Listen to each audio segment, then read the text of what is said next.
আসসালামু আলাইকুম। ঈদ মোবারক। কাছে দূরে দেশে বিদেশে যে যেখান থেকে আমাদের আজকের এই ভিডিওটি দেখছেন সবাইকে জানাচ্ছি পবিত্র ঈদুল আজহার শুভেচ্ছা। তো অনেকদিন পরে নানান তথ্য উপাত্ত ফেসবুকে আসছে। সর্বশেষ দেখছিলাম যে ওবায়দুল কাদের সাহেব তিনি মারা গেছেন। তো ফাটাগাস্ট ওরফে ওবায়দুল কাদের তিনি মারা যাননি, এই খবরটি ইতিমধ্যে জেনেছেন। তবে আমাদের খবরের প্রসঙ্গটা একটু ভিন্ন। হঠাৎ করেই দীর্ঘদিন যাবৎ প্রায় 10 মাস যাবৎ দলের এক সময়ের ব্লুটুথ ম্যান, সারাদিন রাত লাইট ক্যামেরা অ্যাকশন, গণমাধ্যমে বিবৃতি, এগুলো থেকে দূরে থাকা ওবায়দুল কাদের হঠাৎ করেই একটা লারা দিয়েছেন। তো কেউ কেউ বলছেন যে এই লারাটার আসলে কারণ কি?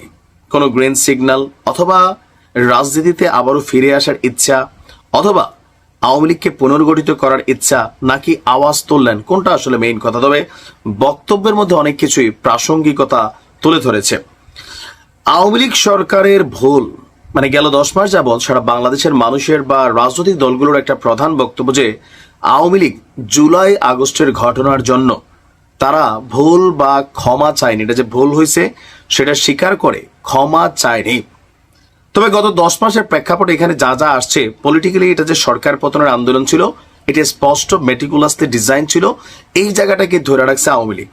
আওয়ামী লীগের বক্তব্য হচ্ছে যে ডক্টর মোহাম্মদ ইউনূস তিনি নিজে বলছেন যে এটা একটা মেটিকুলাস ডিজাইনড প্ল্যান ছিল। আওয়ামী লীগ সরকারের পতন নির্বাচনের মাহফুজ হচ্ছে সেটার মাস্টার মাইন্ড। ইভেন জামাতও বলছে এটা কোনো কোটা টোটার আন্দোলন ছিল না। জামাতের এক নেতার বক্তব্য ভাইরাল যে এটা ছিলই। জামাত তারা দীর্ঘদিন যাবৎ পরিকল্পনা করে সরকারকে ফেলে দেওয়ার জন্য নানান পরিকল্পনা করেছে।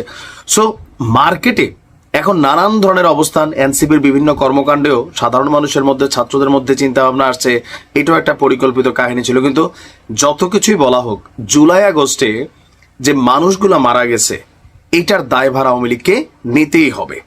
কারণ তারা স্বাধীন দেশের জনগণের উপর এই ধরনের হত্যা বা যে কর্মকাণ্ড চালিয়েছে সেটার জন্য তাদেরকে বিচারের মুখোমুখি হতে হবে, এটা তো নিশ্চিত। অলরেডি ট্রাইব্যুনাল গঠন হয়েছে। যাই হোক, এর মাঝখানে এই যে আমি যে কথাগুলো বলছি এগুলো রাজনৈতিক এবং জনগণের অনেকেরই মনের ভাষা। আওয়ামী লীগ সরকারের ভুল প্রসঙ্গে ওবায়দুল কাদের বলছেন, আমরা যখন দেশে এসে রাজনৈতিক কর্মকাণ্ড চালানোর পরিবেশ পাব দেশে এসে, তখন ক্ষমা চাওয়া, ভুল স্বীকার করা বা অনুশোচনার বিষয় আসবে। বিবিসিকে দেওয়া, আন্তর্জাতিক গণমাধ্যম বিবিসি বাংলাকে দেওয়া এক সাক্ষাৎকারে আপনার কলকাতায় অবস্থানরত ওবায়দুল কাদের তিনি দাবি করছেন জুলাই গণঅভ্যুত্থানের পর তিনি বাসা বদল করে আত্মগোপনে ছিলেন। শেষ পর্যন্ত গত বছর নভেম্বরে নিরাপদে তিনি দেশ ছেড়েছেন।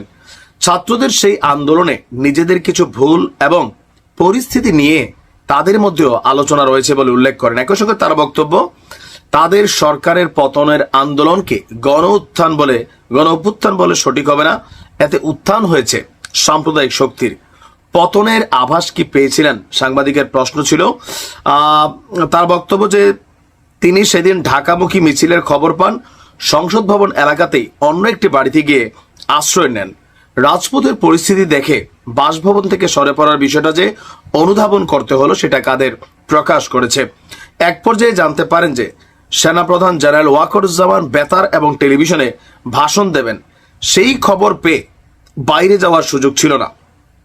তো এখানে বিভিন্ন বর্ণনার এক পর্যায়ে তার বক্তব্য যে এই যে এখন তাদেরকে ক্ষমা চাওয়ার বিষয়টা যেটা, বা জনগণের যে দাবি, এই মুহূর্তে আওয়ামী লীগ কি ক্ষমা চাইবে কিনা, তার স্পষ্ট বক্তব্য যে আওয়ামী লীগ মনে করছে যে এখন তারা দেশে নাই, বিদেশ থেকে তারা রাজনীতি ওইভাবে করছেও না। যখন দেশে আসবে, রাজনীতি করার সুযোগ পাবে বা রাজনীতি করবে, তখন জনগণের সামনে এই জুলাই আগস্টে কি ভুল হয়েছিল বা অন্যায় হয়েছিল বা ক্ষমা চাইবে কি চাইবে না, ওইটা তখনকার প্রেক্ষাপট। তার মানে এখন ক্ষমা চাইবে না, বিচার যাই হোক, এটা তো স্পষ্ট। তো এতদিন পরে হঠাৎ করে আন্তর্জাতিক গণমাধ্যমকে সাক্ষাৎকার দেওয়া নিয়ে কেউ কেউ বলছেন যে কোথাও কোনো গ্রিন সিগন্যাল আসলো কিনা, অথবা আওয়ামী লীগ নতুন কোনো পরিকল্পনা করছে কিনা। অবশ্যই করছে। প্রকাশ্যে যখন রাজনীতি বন্ধ হয়, সংগঠন হিসেবে আপাতত নিষিদ্ধ নির্দিষ্ট সময় পর্যন্ত, সো গোপনে তারা তাদের রাজনৈতিক কর্মকাণ্ড চালাবে। তবে সরকার এই ব্যাপারে খুবই সচেতন যে দেশের জন্য যে কোনো অরাজক পরিস্থিতি তৈরি না হয়, এটা ব্যাপারে সরকার খুবই কনসার্ন করছে। দেখা যাক ওবায়দুল কাদেরের বক্তব্যে রাজনৈতিক দলগুলোর আবার পাল্টা প্রতিক্রিয়া কি হয়। ভালো থাকুন।